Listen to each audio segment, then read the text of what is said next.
नमस्कार, आप देख रहे हैं क्राइम 24 आवर्स। तो मैं हूं आपके साथ ज्योति कनौजिया। आइए नजर डालते हैं खबर की ओर। अहमदाबाद के ग्रामीण इलाके में फायरिंग का मामला आया सामने। अहमदाबाद के बोपल थाना क्षेत्र के घुमा गांव के पास मैरीगोल्ड रोड पर कल रात 3 बजे 10 लोगों ने लोगों को बंधक बनाकर आतंक मचाया। बिल्डर उपेंद्र सिंह चावड़ा की कार पर जानलेवा हमला हुआ। उपेंद्र सिंह ने आत्मरक्षा में 2 राउंड फायरिंग और भगदड़ का एक वीडियो सामने आया। बोपल पुलिस ने बोपल के राजेंद्र सिंह सोलंकी और अनिल सिंह परमार को गिरफ्तार कर लिया। अन्य 8 आरोपी फरार हैं। हमलावरों ने बिल्डर की गाड़ी पर भी हमला कर उसे क्षतिग्रस्त कर दिया। खुलासा हुआ है कि बिल्डर ने आत्मरक्षा में अपनी लाइसेंसी बंदूक से गोली चलाई थी। पुलिस ने दोनों पक्षों की शिकायत के आधार पर आगे की कार्रवाई की जांच की। यह हमला विजय सिंह भुवा नाम के महंत को उनसे मिलने नहीं आने के लिए कहने के बाद किया गया था। देर रात सार्वजनिक सड़क पर स्थानीय लोगों ने पूरी घटना का वीडियो बना लिया। जब बिल्डर की सफेद कार मौके से भाग रही थी, तभी एक काली कार ने आकर उसे रोका। बाद में कुछ युवक लाठी डंडे और पाइप लेकर आते हैं और कार पर हमला करने की कोशिश करते हैं। इसी बीच बिल्डर कार को रिवर्स करके वहां से भागने में कामयाब हो जाता है।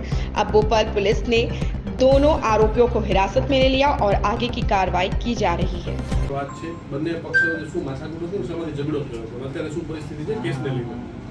ગઈકાલે 27 તારીખના રોજ રાતે આશરે 2 થી 2:30 વાગ્યાના અરસામાં બોપલ પોલીસ સ્ટેશન વિસ્તારના મેરીગોલ્ડ સર્કલ પાસે આ જે બનાવ બનેલો છે તેના ફરિયાદી ઉપેન્દ્રસિંહ અને એમના જીજાજી બંને પોતાની ઇનોવા કાર લઈને પસાર થઈ રહ્યા હતા।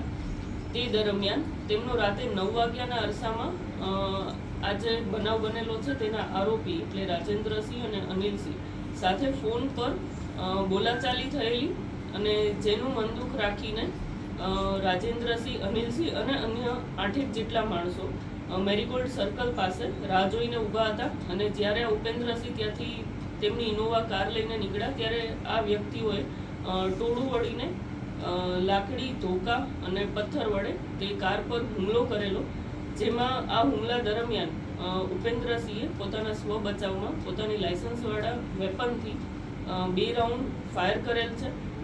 આ સમગ્ર ઘટના આશરે 2 થી 2:30 વાગ્યાના અરસાની છે એટલે પોલીસને જાણ થતાં તાત્કાલિક જ ઘટના સ્થળે પહોંચે ઇનોવા કાર જે છે એને રિકવર કરવામાં આવેલી છે, જેમાં ખૂબ જ ડેમેજ થયેલું છે।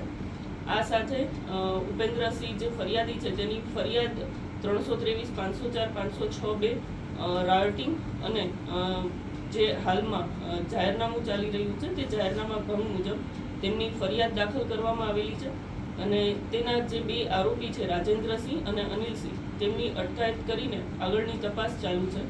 આ જે બનાવ બનેલો છે તેનું મૂળ એવું છે કે આ આરોપી અને ફરિયાદી બંને મૂળ ધંધુકા વિસ્તારમાંથી બિલોંગ કરે છે અને આ વિસ્તારમાં ત્યાંના પચ્છમના જે ભુવાજી છે ત્યાં ફરિયાદીને અવારનવાર જવાનું થતું હતું, પણ છેલ્લા 4 મહિનાથી પોતાની વ્યસ્તતાના કારણે ત્યાં જઈ શકેલ નથી એટલે આરોપીઓ સાથે તેને એ ત્યાં દર્શન કરવા નહોતા જતા તે બાબતે બોલાચાલી થયેલ અને ફોન પરની બોલાચાલી ઉગ્ર થતાં રાતે જ્યારે તેઓ સામસામે મળી ગયેલ ત્યારે આ હુમલાનો બનાવ બનેલો છે। હાલમાં જે 2 આરોપી છે રાજેન્દ્રસિંહ અને અનિલસિંહ તેની અટકાયત કરવામાં આવેલી છે અને આ જે 2 રાઉન્ડ ફાયર એમણે સ્વબચાવમાં કરેલ છે તો તેમાં આ જે આરોપી છે તેની પણ સામે ક્રોસમાં ફરિયાદ દાખલ કરવાની તજવીજ ચાલુમાં છે। સર, શું આને કેસના જે પહેલી ફરિયાદ જે છે એના ફરિયાદીને લઈને આ લોકો સમાજમાં અને ખાસ કરીને જે આશ્રમ છે પચ્છમ ખાતે ત્યાં શું મેસેજ વાયરલ કરતા હતા મૌખિક કે બીજા અન્ય કોઈ લઈને એ શું બાબત હતી? આ ફરિયાદી જે છે ઉપેન્દ્રસિંહ પોતે એમના બિઝનેસ છે અને અહીંયા બોપલમાં તેમનું કન્સ્ટ્રક્શનનું પણ કામ ચાલી રહ્યું છે તો જ્યારે એ લોકો ત્યાં જતા હતા ત્યારે અવારનવાર ત્યાં દાન ને એવું આપતા હતા, પરંતુ આ સામેવાળા ઘણા ટાઈમથી એમણે જવાનું બંધ કર્યું જેથી સામેવાળા। इस खबर में बस इतना ही। बने रहे क्राइम 24 आवर्स के साथ।